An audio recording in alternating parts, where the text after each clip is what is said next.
Good evening, everyone. As I said earlier, my name is Jason Wandel. I'm with FBI Field Office in Dallas. We're going to have our final press conference of the evening. We don't anticipate another press conference for now. We may issue a statement tomorrow. Our first up will be Chief J.P. Bevering of the White Settlement Police Department. He'll be followed by Lieutenant Governor Dan Patrick, Jeff Williams, the Regional Director of the Texas Department of Public Safety, Matthew DeSarno, Special Agent in charge of FBI Dallas, and finally Britt Farmer. He's the Senior Minister of the church. So first up will be Chief J.P. Bevering.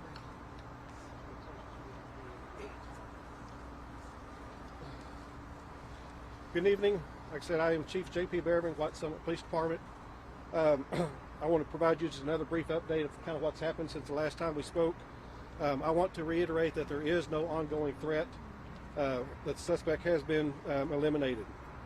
At approximately 10:50 this morning, a gunman entered the West Freeway Church of Christ in White Settlement, Texas, during the church service. Preliminary reports said that he entered the church and sat down with parishioners. He got up from that position, pulled out a shotgun, and fired it at a parishioner. That parishioner is deceased. There was a security team inside the church, and they eliminated the threat. Tragically, like I said, there are 2 people that were shot, and they died at a local hospital. As we stated, the suspect is deceased. The threat was stopped thanks to the quick and heroic actions of those safety members inside the church. I want to ask again for your prayers and support for everybody at the church, the parishioners, and those involved in this tragedy. At this time, I'd like to turn it over to Lieutenant Dan Patrick. Thank you, Chief. All of our hearts are heavy. We ask for prayers for every one of these parishioners today who witnessed this. Our prayers to the pastor. I spoke to the governor who is out of state today earlier. He's fully informed, and we are pledging our total commitment to the church, to law enforcement here. Whatever they need, we'll put all of our state resources here for this community. We had a church shooting, as you know, a few years ago in Sutherland Springs, and out of that, we passed 2 laws this past 2 sessions. In December of 2017, I'd asked the Attorney General for an opinion of could you carry a weapon if you had a concealed permit in a church. We believed you could, but we wanted the Attorney General's opinion. And we turned that into a law, Senate Bill 635, that was signed into law by Governor Abbott this past session. That made sure, unless a church posted a sign, that you could carry a concealed carry. Secondly, we passed a law in 2017, it was Senate Bill 2065, and that law removed all the fees that private institutions charge, or are charged, when they form their own security force. This church, and that passed into law, this church had its own security team. They were well-trained.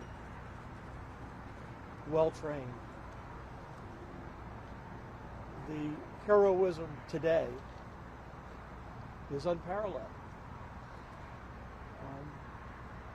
This team responded quickly, and within 6 seconds, the shooting was over.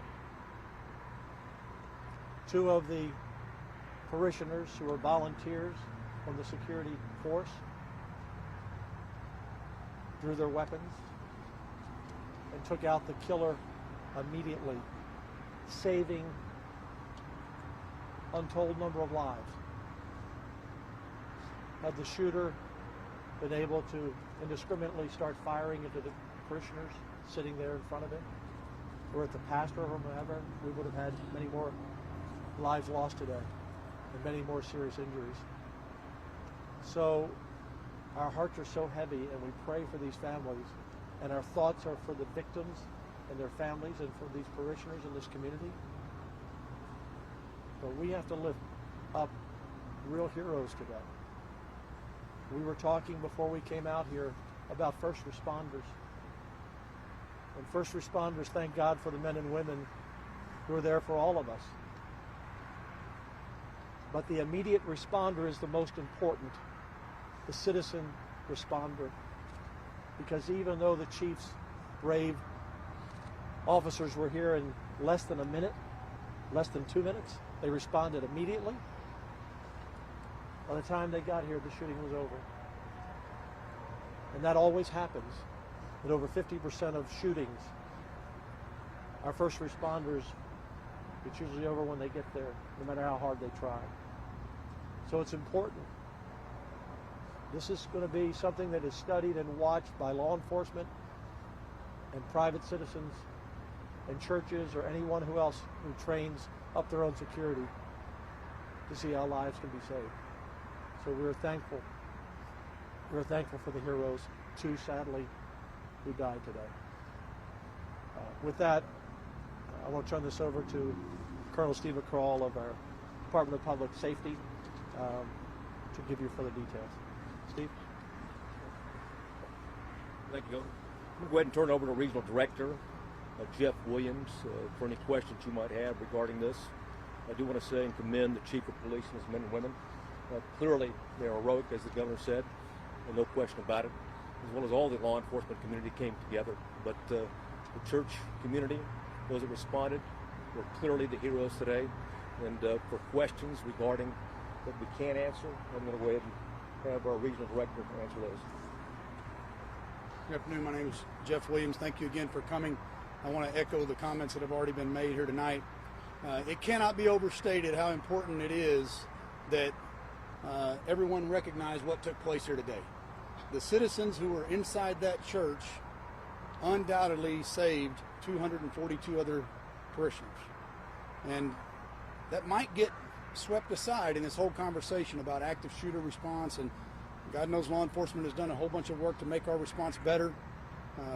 We needed to do that, but we're starting to find out that, as the Lieutenant Governor mentioned, over half of these are over before we get there. And I want to commend the Chief and his department. Their response was, I mean, it's never going to get faster than that. It was miraculous.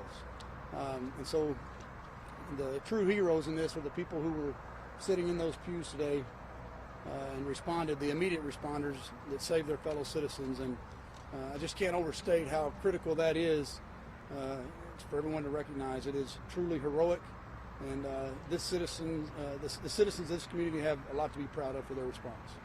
So with that, I'll take any questions. I might not be able to answer all of them for you. Can you clarify one thing? The two people who returned fire, were they hired security detail? Were they members of the church, or were they both? They're members of the church and part of the security team of the church, but not hired. Were they licensed other than yeah. license to carry? Were they licensed security? Did they go through any kind of training? I'm not going to get into all that specifics yet. To be honest with you, I don't have all the specific details of it, and it'd be premature for me to say. So. Was it a targeted sort of attack? Was it random? We still haven't figured out the ideology or the motivation behind it. So Can you we're not sure. clarify both victims who were shot, the innocent people, both of them died? Correct. Yes. Because one had suffered a cardiac arrest, was resuscitated. Both have passed. Yes. Yes, ma'am. Can you give more details on the actual shooter as much as you can release at this point? We've not made notification of all the family members yet, so we're not going to be releasing any details about the people that are involved. And any idea on motive at this point? I'll defer to Special Agent in Charge Matt DeSarno from the FBI to address the motive. We're working this together, and I'll let him answer that. So, Matt? Thank you, Jeff. My name is Matt DeSarno. I'm the SAC of FBI Dallas. So the FBI is working collaboratively with DPS, with White Settlement Police, with Fort Worth Police in a large collective effort, investigative effort, to identify motive, to determine whether or not the shooter had an ideology that was driving him. At this point, it is an ongoing investigation. We are working diligently to get to the bottom of motive on this. We have agents throughout the area and beyond interviewing associates and working on trying to get to the bottom of the shooter's motive. Why did you mention ideology at this point? I said part of our investigation is to determine if there was any ideology. Do we know any of the deceased people's names yet? We do know the deceased names, so we are not releasing those at this time. So MedStar originally reported that the shooter had died, but that's not the case. He's in critical condition. The shooter is deceased, and we also not releasing his identity at this time as well. Can you tell us if the shooter is from the area? The shooter was in the area today. Clearly, has been in the area. From what we can gather in the investigation, he's relatively transient, but has roots to this area. Do you know anybody in any type of disguise or some people are saying? So those are investigative details that we're not ready to disclose. Had the church ever seen him before or knew him? Again, those are ongoing investigative details that we're not going to discuss. You just said that he was transient, so some people had mentioned that he looks homeless. What can you say to that? So again, those are ongoing investigative details that we don't want to talk about in more detail. So he was sitting attending the service before the fire broke out? That's correct. Yes. Do you know if he said anything before the search? I can't hear that. I'm sorry. Do you know if he said anything before the search? Again, these are ongoing investigative details that we're not going to discuss. There was some sort of writing that parishioners found odd on the back of whatever he was wearing, like a jacket or something. What was on the back of his jacket? Yeah, again, those are details we're not ready to Has the FBI discuss. looked at the video or the live stream at all? The FBI is working on is conducting a multi-phased investigation, looking at all available video, media, everything we can get our hands on. We're working on. Yes. Some of the parishioners had said that they thought that he was acting suspicious. Did the security team have their eyes on this individual prior to the shooting? Again, those are investigative details that we're not ready to discuss.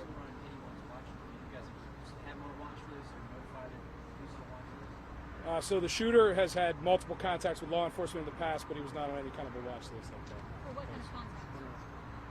He's been arrested in the past. Yeah, multiple incidents by different municipalities. But I'm not gonna go to details. I don't know that. Do you know if the church had metal detectors, anything walking in? Obviously, he had his weapon hidden inside his. No, I'm not gonna talk about that. Who's the next pastor? Yeah. Okay. Yeah. How old is the shooter? Say his age? No, we're not going to discuss it. Everybody's an adult, though, that was killed today? Yes. I'd like to take a minute to, before he comes up here, he's a pretty humble guy, but I want to introduce you to the senior pastor of this church, Britt Farmer. Through his leadership and his communication and preparation with his parishioners, he survived a pretty horrendous event today, and I'm just overwhelmed at his humility. And as we were inside talking earlier today, you can tell this is a man of character, and I'm honored to be here today with you, sir. If you come on. My name is Britt Farmer. I'm the senior minister at the West Freeway Church of Christ. First off, I want to say that I am extremely thankful to Lieutenant Governor and the Governor, Governor Patrick and Governor Abbott, and their rapid response to this. To the law enforcement agencies that have been here, we couldn't have asked for more professional, seamless interviews and work with our congregation and our people, and the kindness that was shown to them by law enforcement. We lost two great men today, but it could have been a lot worse. And I'm thankful that our government has allowed us the opportunity to protect ourselves. We have a congregation here of open-hearted people. We help people. We're here to help people. And to have something like this happen destroys my heart.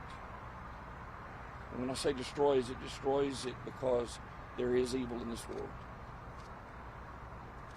Today is one sermon I'll never preach. It'll go away. It was called Leaving a Legacy. And two men today left a legacy. But a congregation is going to build on that legacy.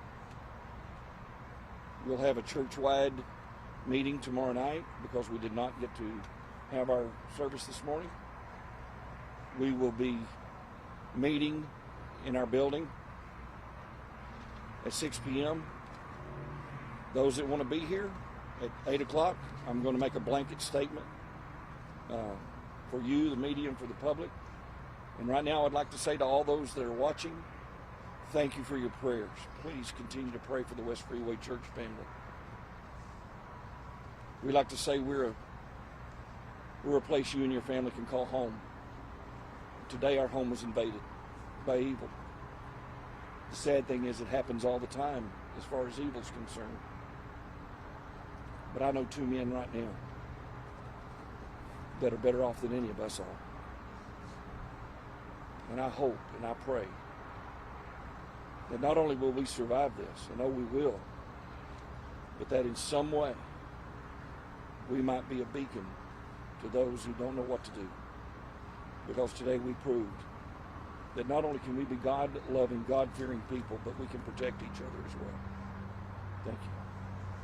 Thank you all. Thank you. There won't be any more press conferences. The latest statements on this will be released by press release. So this concludes our conferences for the evening. Thank you very much. Thank you all for staying out here tonight.